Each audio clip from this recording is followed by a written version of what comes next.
want to say that after I retired from the pastorate, I had a gig of teaching at the Temple Bible College and Seminary in Cincinnati, which was an African-American school, and they gave me freedom to do whatever I wanted to do, and they had a class on evangelism, and they asked me to teach that class. So based upon what I had been through in my 50 years as a pastor, some evangelism strategies and methods that I've used have been successful, most of which had not been successful.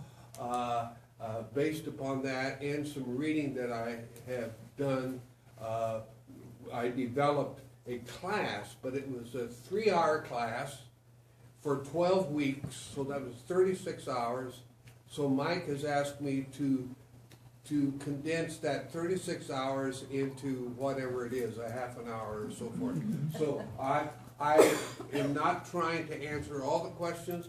I'm just trying to put out some bullet points and some ideas. And Vicki has helped me, my daughter, my darling daughter, has helped me by putting this on a PowerPoint presentation. And this is a new experience for me to present it in this way. But I want to move quickly through it. First off,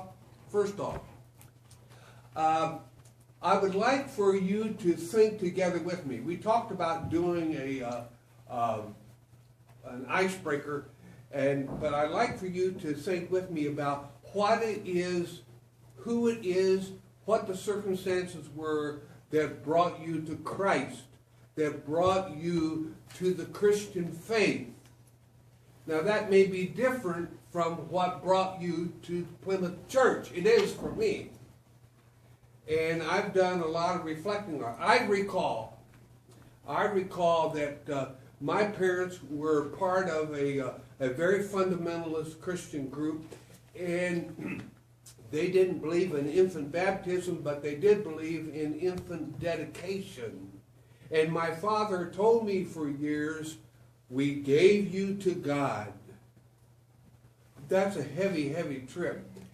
But I recall very much a conversion experience that I had at the age of 12, and how that helped me to, it was kind of what we would call confirmation now, although it was having to do with responding to the evangelistic call at a revival meeting, and how I was saved at that meeting, and out of my being saved because of the prayers of my grandmother, me being saved there, my parents followed me into that, and there's been some amazing things. So I'm going to share some of those stories with you later. But for me, evangelism has more to do with what it is that means to bring you. Why do you attend church? Who's responsible for your coming to church? Why do you attend Plymouth Church? I passed 8 churches to get here.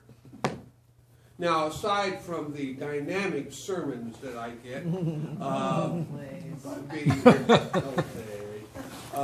aside from that, and I kid you not, that is one thing that draws me to this church. That and the fact that my daughter has found a home here. And so by extension, I feel at home here as well. So why do you attend any church? Why do you attend Plymouth Church? And then the third is Plymouth a friendly church, a welcoming church, or an inviting church? A friendly church. What does it mean to be a friendly church? Yes, we put friendly church where everybody knows your name. What does that mean? One church where I was, the guy told me, he says, well, now here's how we operate this church. He said, if we're having a meeting and we've got 12 chairs out in the meeting, and then the 13th person comes, we say, we have too many people. We don't have enough chairs. The friendly church is a church where everybody knows everybody else. Where at coffee hour, we talk with one another. We're good friends. We're learning to enjoy one another's company. The friendly church, nothing wrong with being a friendly church. But the second bullet on that is a welcoming church. And a welcoming church is, extravagant welcome is a phrase that the UCC has helped us. And there's some of us that practice that. Mike practices that very well. He greets you at the door. Oh, we're so glad to see you here. Doesn't make any difference who you are or where you are or what color skin you are or doesn't make any difference. Mike gives you that welcome. It's a welcoming. If you come inside, we're going to make you feel at home. The welcoming church. And then I just stuck up Plymouth's mission statement for you to see what that might be. But of course, we all have memorized that. The sign said, "No trespassing," but the other side of the sign said nothing, and that sign was made for you and me. Remember that song? The sign said, "Everybody welcome." But we know how to read signs. Clarence Jordan said that. He was talking about the Civil Rights era. And the fact that the churches would put on their marquee, "Everybody welcome," but you knew that if you were black, you had to get back. What does it mean to be a welcoming church? Are we talking about church for the people who are here, who are already here? Are we talking about the church for those persons that used to be here? Or are we talking about church for people that aren't here yet? The welcoming church, we can say everybody's welcome, but we know how to read signs. Let's move on. The inviting church. A growing church is an inviting church. It is the church that says, there's an old story that Jesus told about the guy that had 100 sheep, and there were 99 of them that were, oh, you all know that. You know the song, right? And the song says, "And I was that one lost sheep. The 99 were safely in the fold, but there was one that was out in the desert, and the good shepherd went out after the one that was outside and brought them back into the fold." Go into the byways and compel them to come in. So, Mendel, if you were going to assess Plymouth on those three criteria, and just say 3 would be the highest, 2 would be in the middle, and 1 would be the least, how would you rate Plymouth in terms of those? I'm going to hold that until later. Okay. So I'm just going to offer you my thought. I think the greatest opportunity for Plymouth of those 3 criteria is inviting. I don't think we are as active in inviting people to come to Plymouth as we could be. I think we're warm to people once they're here, but I don't think we reach Mike, out. You're stealing my thunder. Okay. That's part of his presentation. Okay. Mendel, sit down and Mike will. Why would anyone out there want to come here? And you can read Vicky's T-shirt. Be the church, and this is all the things that the UCC has said about what it means to be the church. Why would anyone out there want anything to do with us at all? Evangelism is telling the good news. God was in Christ reconciling the world to God's self. Paul says in Ephesians, and God has given us the ministry of reconciliation. How to bring that together. God was in Christ reconciling the world to himself. That's evangelism. Telling the good news. Proclaiming the good news. Evangelism, Bishop Nye, who's long since gone home to glory, Bishop Nye says evangelism is one beggar telling another beggar where they found bread. Evangelism is an activity. Oh, Brueggemann. Oh, I love Brueggemann. Evangelism is an activity of transformed consciousness that results in an altered perception of world, neighbor, and self, and an authorization to live differently in the world. A lawyer wrote that, right? Pardon? A lawyer wrote that. Actually, a German theologian. Yeah, he must have these. Same difference. We got paid by the word too. But this guy, that was a whole lecture that I did. So, and he talks about Brueggemann talks about in his biblical evangelism in the three-storied universe. He talks about three kinds of persons that that evangelism approaches. One is outsiders become insiders. There's later on I'll mention the demographic studies, the market study, if you will, that's available to us. That's marvelous. OCWM's paying for it. It don't cost us anything. It's worth thousands of dollars, literally. Shows us whether you draw the circle 5 mile, 10 mile, or 30 mile from this church, you will find that 40% of the people living in that area are unaffiliated in any religion. Many of those are unchurched people, never been to church.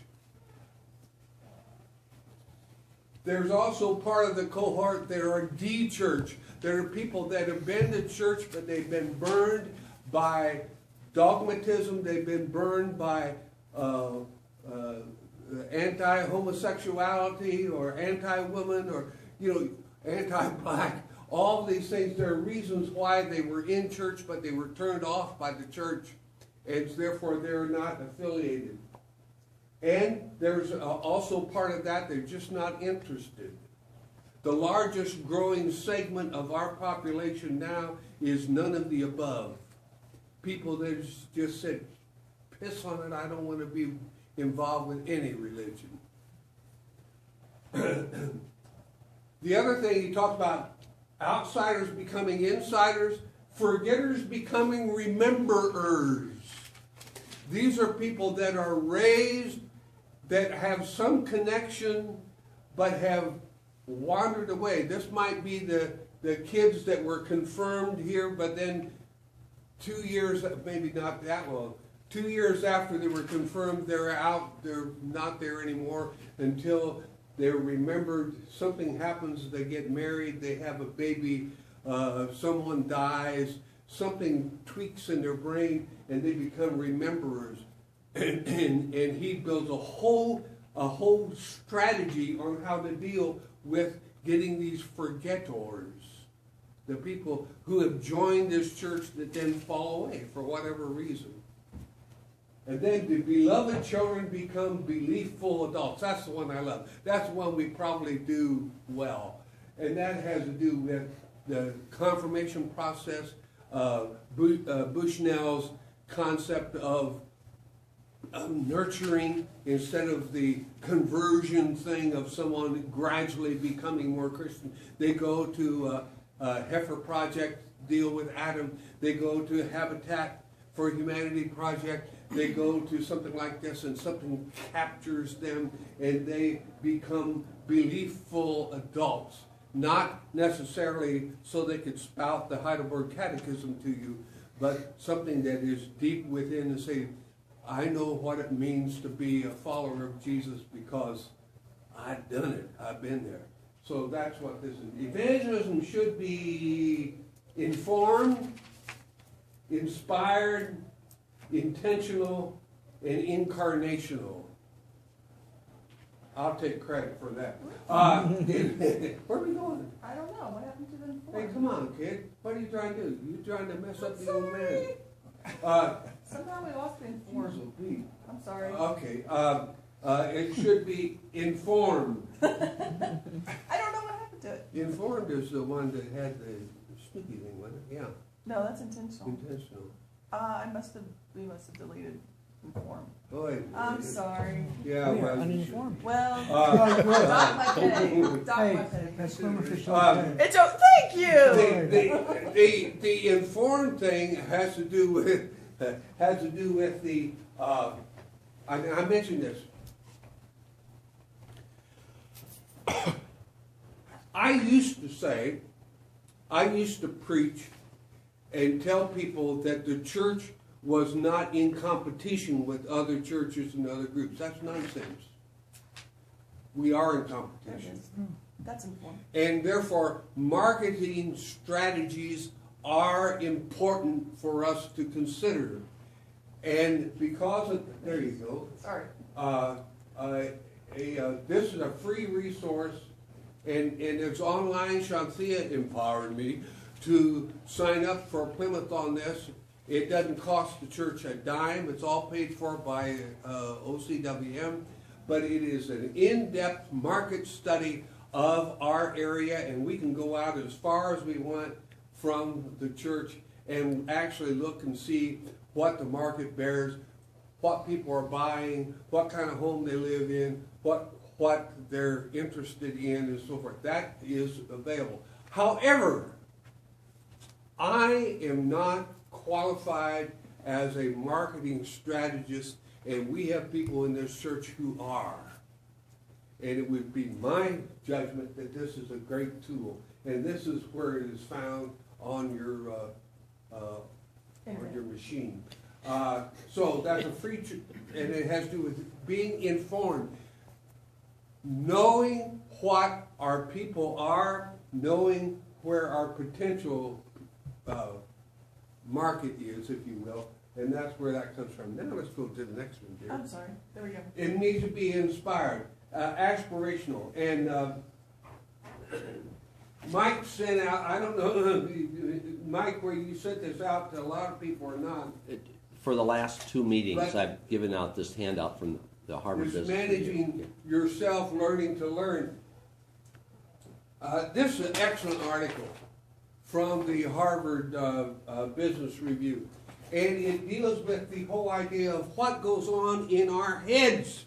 How it is that we learn new things. How it is that we allow ourselves to learn new things. Learn a new way of looking at things. And the author, what's her name? Erica Anderson, says that one of the things has to do with our inner voice, what we tell ourselves. So if we're challenged on the job, for instance, to learn a new computer program or so forth, we can say, well,